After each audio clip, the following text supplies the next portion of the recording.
We've got a fantastic discussion coming up today with 4 5G experts and practitioners. Louise joins us from DCMS, where she's head of wireless infrastructure and spectrum policy. Daniel joins us from Cambridge County Council, where he leads the Connecting Cambridgeshire strategy. Alistair joins us from the Wireless Infrastructure Group, where he's been installing 5G infrastructure all around the country. And Steve joins us from UK5G and his own company. And he comes with years of technology, strategy and experience. We're doing this conversation because 5G brings the promise of ubiquitous connectivity. Yes, it's a faster phone, but much more interestingly, it's novel applications that can be used by those responsible for managing urban and rural places, from transport systems and logistics to entertainment venues, city infrastructure, and much more. 5G opens up a new world of innovative possibilities.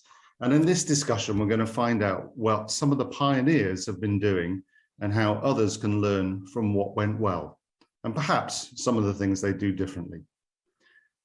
First of all, let's talk to Louise and find out what has the government been doing to get local places ready for 5G. Louise, tell us what you've been up to. Thanks, Paul.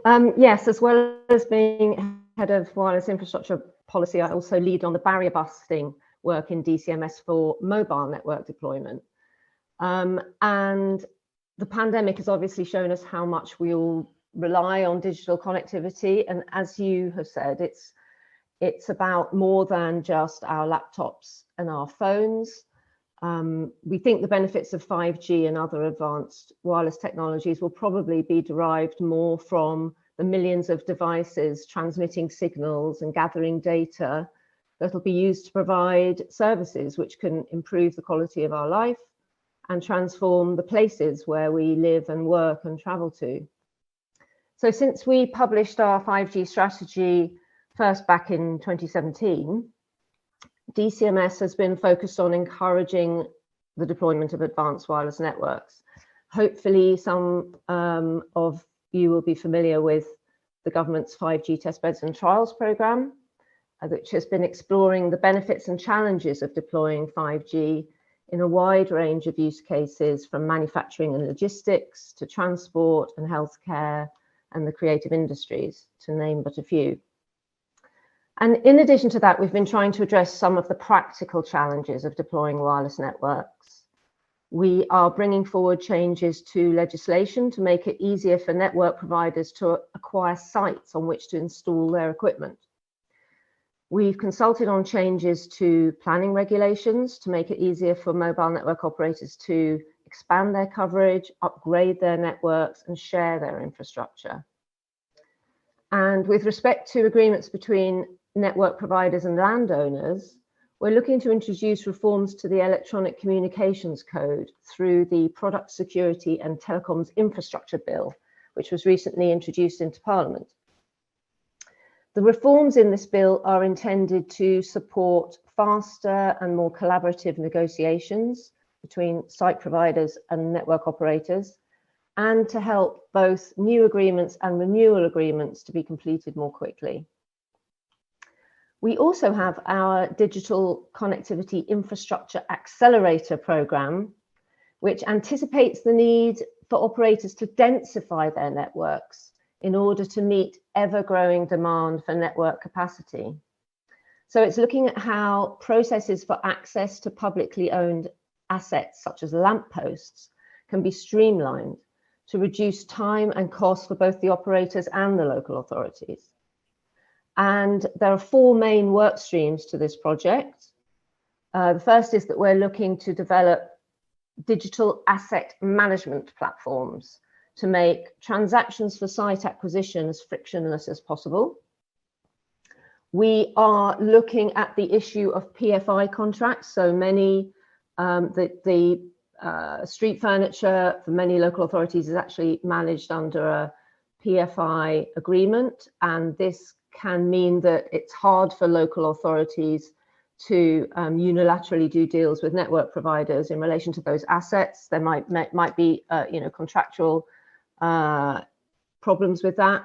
So we are looking at working with the PFI providers and the local authorities to look at exactly what those issues are and see if we can boil them all down to a few common denominators and suggest solutions so that each local authority doesn't have to think about that for themselves.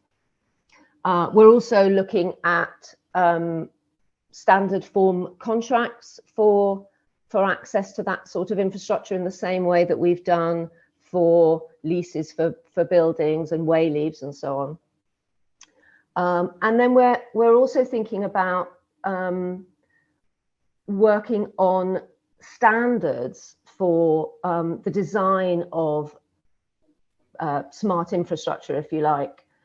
So if a local authority is thinking of procuring a new set of lampposts or other street furniture, what should it be thinking about in the design of those structures so that they can in fact support digital infrastructure in the future? And then I'd just like to finish with a plug for the government's digital connectivity portal, which is on the gov.uk website, and it includes loads of really useful information and resources for both network providers and local authorities. So it has a library of standard form contracts. It's got information and guidance about things like exposure to radio waves for people who are concerned about the impact of 5G on health. It has advice on the importance of appointing, for example, a senior executive in a local authority to act as a digital champion within the authority, to work across teams and ensure cohesive digital infrastructure strategy. So we're looking at ways in which we can make that the resources and the information available on that website more accessible and more easily available to. We'll come back to you, Louise, in a minute, and we'll come back to that website as well, and we'll get the URL and so on. It's clear there's a huge link between connectivity and economic performance and social environmental gains too. So it's great that our government has been pushing this agenda for many years now and taken us as a country into 5G, perhaps more creatively than some other places. Let's go to Dan, who's actually been implementing this for a whole county. Tell us, Dan, what have you been doing in Cambridgeshire? Yeah, sure. Thanks, Paul. And just to kind of reiterate some of the things that Louise said, you know, connectivity is really important for our places and our communities. Particularly now that we're building more sustainable places, you know, looking at how we can achieve things like zero carbon, how we can address transport issues and how we can grow local economy. So it really is a kind of a central plank of what local authorities are doing. We've got a programme that's set out in our strategy that we're delivering for the Cambridgeshire and Peterborough Combined Authority. We're looking to improve mobile coverage, 4G, 5G. We see fibre as obviously a really important part of the jigsaw, so supporting the deployment of fibre across the county. Then looking at actually how we can create a much more inclusive digital environment for people, and then how we can leverage that connectivity to deploy smart technologies. So 5G specifically, we've been looking at how we can build the foundations to encourage mobile operators to come in and deploy 5G, both within the city, so Cambridge and Peterborough. But we've also done some work with some consultants to look at how we can encourage potentially mobile operators to deploy in rural areas.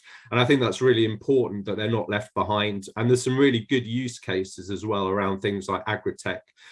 Farming has become more and more sophisticated and they need technologies like 5G to support some of the applications that they use. So when it comes to building the foundations, we've been looking and making sure that fibre is available, particularly across those urban areas, making sure that when we build new infrastructure schemes that ducting is put in and that we're laying infrastructure. We have a joint venture with the university called Light Blue Fibre, where we're making or taking advantage of their fibre network and helping them to expand it, and then making that fibre and ducting available to the market. We've got our own public sector network that we're expanding, and helping and supporting people like City Fibre to deploy their fibre networks across the city. We have a barrier busting team that's helping with that. And they're also helping with the availability of assets. So another thing that Louise mentioned was the lighting PFI issue. So our street lighting is the obvious place to site small cells. It's ubiquitous across the city. It has power. It's near to fibre connectivity, and we know that it's an asset that mobile operators want to use. But as part of our PFI, the contractual arrangements mean that we can't at the moment site telecommunications equipment on it. So we've got a lot of work that's going on to overcome that issue. So we're working with the PFI provider Balfour Beatty at the moment. We're looking at de-accruing, so taking out of the contract a first tranche of lighting columns, so we can at least get some small cell deployment started. We're looking at varying the contract, and as Louise mentioned, there's work going on in DCMS looking at standard contracts, so we'll be using those standard contracts when it comes to varying the PFI. We're looking to put together a toolkit based on a number of other toolkits that have been prepared by other areas, which will invite operators to come in and start to use our assets. As well as looking at the lighting columns, obviously our estate, so we own a lot of land, we also own buildings, and we want to make that available to the market. The code has meant that there has been a significant decrease in the amount of income that can be generated. But we're working with kind of building asset owners to explain to them the real value that connectivity brings to the communities. And yes, okay, this isn't an income generating opportunity anymore, but it is really important for our residents. So, trying to make our assets available to the market, making fibre available. And then we're also looking at other barriers to deployment. And one of those is planning. So we know that of the planning applications for telecoms equipment, only 33% were granted, I think, in the last year. So that's a real issue. So we're taking on planning resource, specialist planning resource that will help with that. We're working with planners to raise awareness of the importance of infrastructure, connectivity infrastructure. I think there's some really important messaging that we need to get out to local communities, because there is a lot of resistance sometimes to some of the equipment that's put out. It's not pretty, and I think communities are, they want connectivity, but they don't want the equipment at the end of their street. So trying to overcome some of those issues. It sounds like Cambridgeshire is extremely lucky to have you around, because the multifaceted skill nature of what you're doing, all the things you've described, this isn't just a simple thing to do. Has it stretched you personally to actually manage to get to grips with all of this? So it does, but we're very lucky in Cambridge that it's quite a collaborative city, and we've got people like Cambridge Wireless and the Cambridge Wireless membership on our doorstep, so we can access specialists and talk through some of these issues. I mean, I do think a collaborative approach is really important. We talk to the M&Os a lot about some of the issues. We've got multiple layers of government, so we've got district, city council, the county council, we talk to all of them, but yes, it is difficult to bring all these different bits together, but it is a really important role, because I think without somebody promoting connectivity and working between all these partners, it would be really difficult, and we would be behind the curve. I mean, I have to say that there is some really good stuff going on in other places like the West Midlands, Croydon, and so we talk to colleagues regularly from those places as well. Brilliant. We're going to come back to Dan and you, Louise, but next we're going to go to Alistair from the Wireless Infrastructure Group. Alistair's been doing this all around the country. I know you've been pioneering some of this, doing some of the firsts that have ever happened in Britain. What's gone well? What lessons are there to learn? Tell us more. Thank you, Paul. I'll just give a quick introduction to Wireless Infrastructure Group and explain our business model, and then I'll come on to talk about how we worked with some local authorities, what's gone well for us and what really helps to get that infrastructure deployed. So Wireless Infrastructure Group, or WIG as I'll call ourselves, we're an independent infrastructure provider. We build neutral host infrastructure that is offered on an open access basis to all of the mobile operators and also other wireless operators. The benefits of this model are that we enable greater connectivity, because across our assets, we have an average of 3 networks on each asset. And that also means that you need less of that pretty infrastructure that Dan talked about across the landscape. So it has benefits for the community and also economic benefits for the mobile operators by sharing the infrastructure.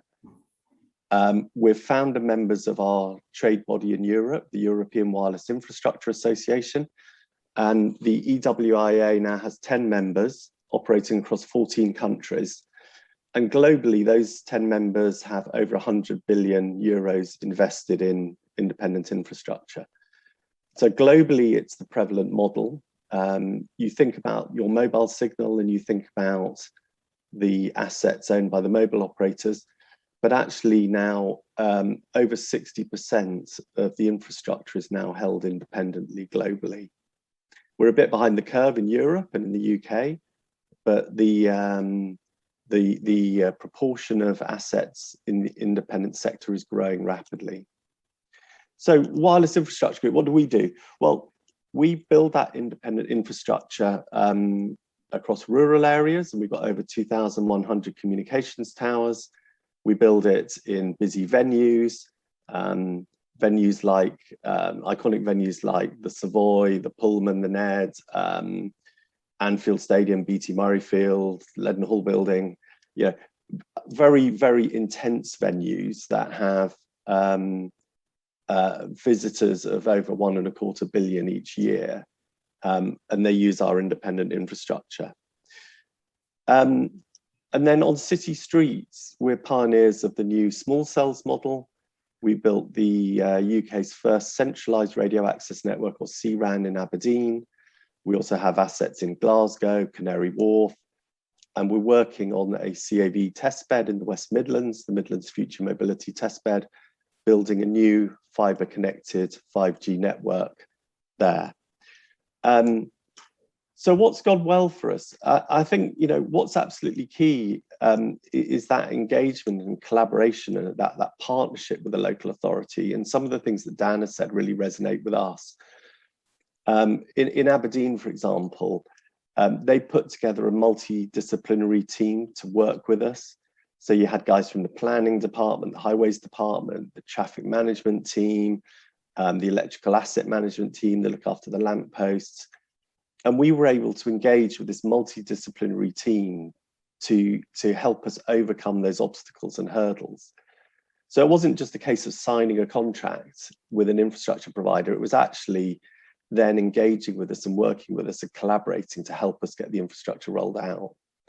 And I think in Aberdeen, they saw the benefit of this, you know, for their digital economy, the huge benefit to consumers, to small companies, to the council itself.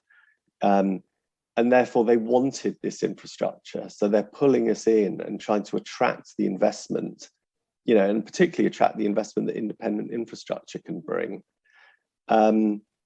You know, I think one of the things I would recommend to local authorities is to have a digital champion, have somebody empowered who can help with those decisions and help move things forward. But Dan's busy, isn't he? He's already got a job. I think. Yeah. Well, we'll have a Dan in each local council, please. One thing I wonder if you could do, Alistair, is I'm sure people have heard about the words neutral host, private network. What you know, commonly owned. What is the different models that people are using, and what do you think is working best? Yeah, so there's a lot of terms going around, and what I've described so far is the independent infrastructure, which we offer. People talk about a neutral host basis. So neutral host means we offer it on an open access basis to all operators. Our business model incentivizes us to do that. So across those 2,000 rural communications towers, for example, not only do we have the 4 mobile operators, we also have over 120 other wireless network operators.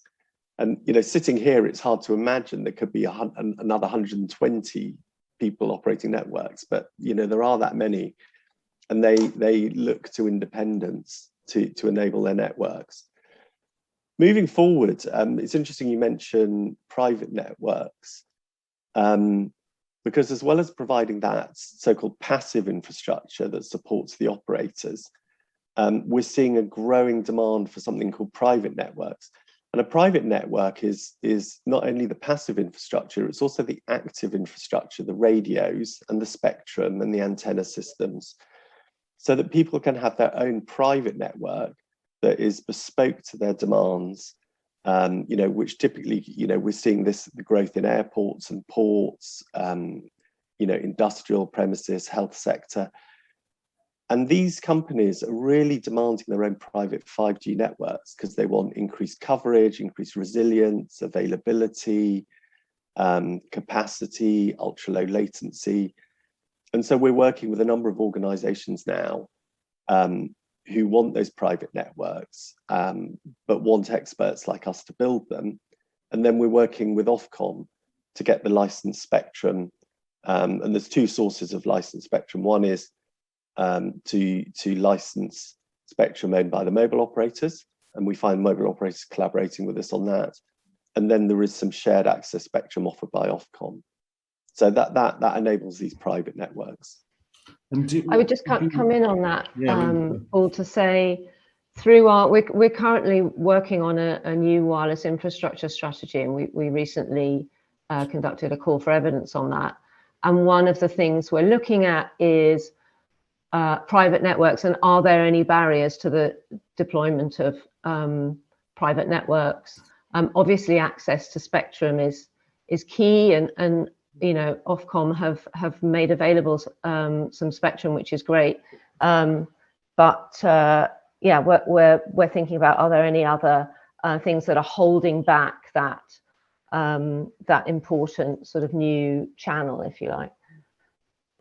We'll come back to you in a minute, Alistair. We've got a 4th person, Steve. And Steve, I think you've been hearing all about infrastructure deployment, which is important and obviously a key enabler. But there's a so what factor. Why would we do this? What's the point? And what are the outcomes that we get if we actually, have gone through all that pain of putting the infrastructure in? What do we get back? Perhaps you could talk us through some of the examples around that. Sure. Thank you, Paul. So I'm going to caveat my comments to begin with by saying that they're based on numerous conversations I've enjoyed with various local authorities across the country, including Dan. And so they're kind of secondhand observations rather than personal experience as a practitioner, but I think they're valid nonetheless. I'd also encourage people to have a look at the new procurement and partnership section on the UK5G website, because there's a lot of really valuable information from there. I suppose my first observation, and we've heard from Louise and Dan and from Alistair, is that there are an awful lot of moving parts to conceiving and delivering and then exploiting 5G networks. And I think the reality is that no one organization is capable of delivering it. So partnerships in some form, as we've heard, are a prerequisite, and there are an awful lot of potential players in that: local authorities, mobile network operators, neutral host providers, industrial park systems integrators. The list gets longer and longer and longer, and therefore there are going to be a kaleidoscope of partnership types. They're going to be appropriate, and then the nature of these partnership types are going to be determined by the place in question, its attributes, but also the extent of the ambition. And I think, therefore, it's important to follow good practice in establishing partnerships. And I just kind of want to pick out three, because I think that enables me to respond to your sort of question, which is, first is be clear about the outcomes being sought by all parties. The second would be understand each party's expectations and the requirements from a partnership. And the third would be, getting clear governance right from the outset. I think building on the first point is really where I get to respond to your answer, because many of the partnerships I've seen established to deliver 5G are on the premise, as Dan and Louise have both said, about delivering ubiquitous connectivity to their places. People have moved away from looking at single use cases or even small portfolio of use cases, and they're recognizing that value can be delivered to a variety of different participants in a place, be they local authority, public sector, private sector, third sector. The list of potential participants and beneficiaries is extensive. From a public sector perspective, obviously there's a clear focus on delivering, as Dan was saying, better services, more effective services at lower cost, and designing new services. And then in private sector, clearly there are commercial concerns about generating new incomes, new revenue lines, new products, new services. The list of use cases is already enormous, and I think as part of the expertise from West Midlands 5G is that as quickly as they've deployed infrastructure, so new organisations have come forward to exploit it in ways that they just hadn't conceived. So I think in some respects, the ambition is almost, when organisations are trying to set up partnerships, they're really specific about the people, the organisations that are going to be involved, and the benefits that they can see. Because once they can articulate the benefits they can see, be it improve cost, reduce cost, improve service, different types of services delivered in different ways, then they can attribute a value to that, and the potential investors can see that value, and then they can they've got the means for an open conversation. And I think it's creating that environment where that open conversation can happen is really, really important. Now, there are some very good examples of partnerships being established around the country based on those principles, and they span a variety of requirements. Some are geared around really what Louise was talking about, which is creating an environment where mobile network operators in the main are encouraged to invest in a location, and some go to the other end where they have particular requirements where perhaps mobile network operators there's less of a commercial case for them to deploy their infrastructure there, and they might be rural communities or small communities. So we just kind of skip through and span some of the really good partnerships that I've seen that pick up on some of these programs. Clearly, West Midlands 5G, UK's first region-wide 5G testbed, pioneered a lot of activity in this arena, and they've worked incredibly hard to understand partnerships, how partnerships can be created and maintained. And there are multiple partnerships because there are multiple use cases and multiple benefits. So there is a kaleidoscope portfolio of different partnerships required, and people like Dan have got their head spinning trying to manage multiple different partnerships, delivering multiple different outcomes on fundamentally common infrastructure. So that's really interesting, and there's a rough information about West Midlands 5G that can be accessed elsewhere. Beyond 5G, we can look at places like Glasgow, that have set up their own specialist telecoms unit to encourage the MNOs to invest in their environments. And as Louise was saying, some of the programs that Glasgow have undertaken and others are kind of running parallel with the DCMS's thinking. So they've created details of the council's relevant assets. They've created a transparent framework for access to these assets and standardized legal documentation to govern this kind of access. Dan and his colleagues at Cambridge have adopted a similar approach with their enabling digital delivery service. West London Alliance have created a have a dedicated team focused on this, as do all the London boroughs, including Croydon. And there's all sorts of different structures where organisations are collaborating to determine the value to their place and therefore determine the nature of the partnerships that they're looking for. And then they tend to, what local authorities do is they go to the market, they publish a public information notice and say, this is what we're hoping to achieve. These are the outcomes that we're clear that we want to deliver to our community. Can you help? What have you got that might be able to contribute to this program?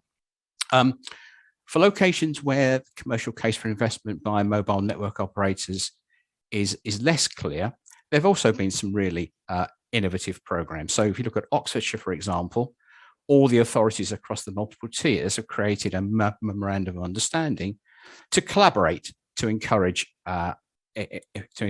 investment across the entirety of the county.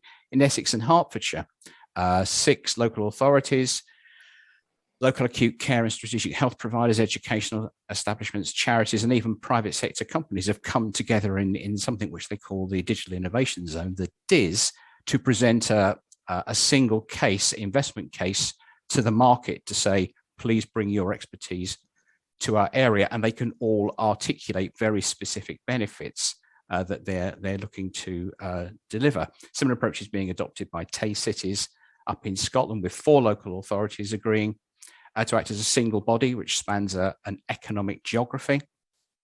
And in Sunderland, the council's gone a lot further along the lines that Alistair was describing, and they've recently sort of created a 20-year strategic partnership with a public sector party organisation to design, build and operate a next generation digital infrastructure, which includes a private neutral host 5G small cell network.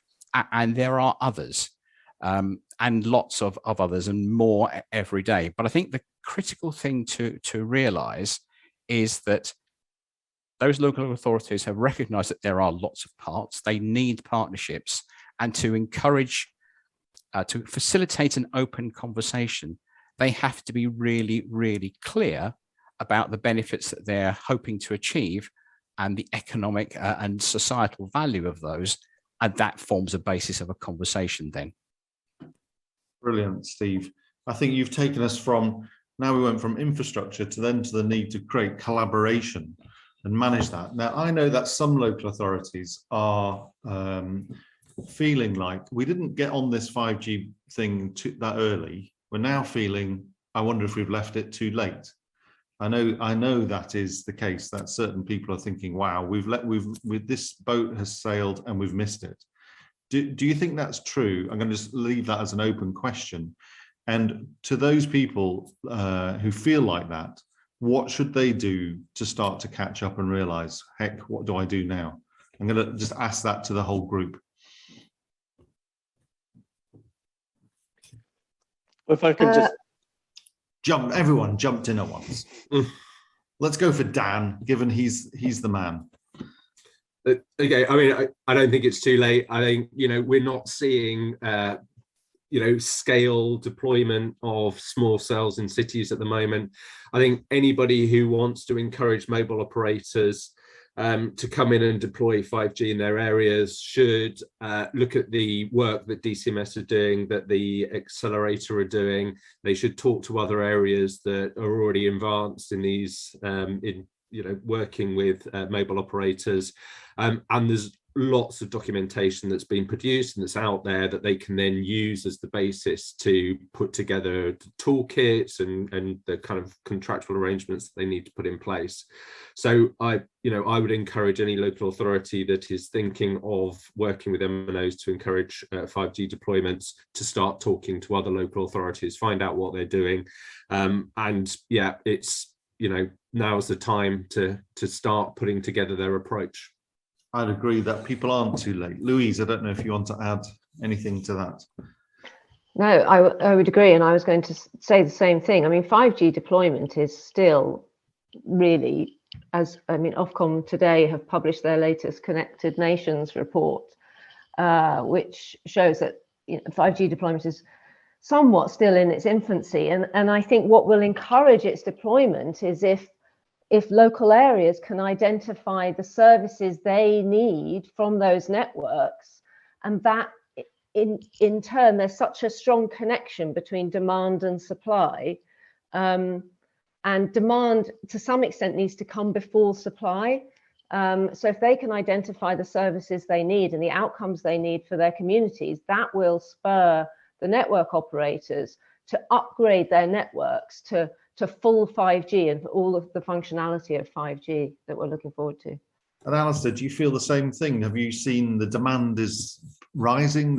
Are we past the initial flood? Where are we on demand? Yeah, no, I think Dan and Louise are right. It's an ongoing process, the investment in 5G. There's billions of pounds required to densify these networks now, and that's what we're investing in. And you know, the networks are being built in layers. First of all, we've seen 5G delivered as a macro layer on the back of the 4G network, using the 4G network as a control plane.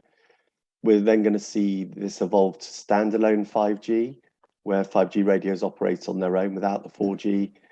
And then, as Dan said, you know, we haven't seen much in the way of densification with small cells, but we're going to see a lot more of that in city centres initially, with all those cells connected by fibre, so that you can get these very high capacity networks and very ultra low latency. Now, entertainment industry has kind of understood this. It's got a very clear commercial model around it and is excited for it. And then that gets deployed in various creative, you know, either entertainment venues or even shopping places.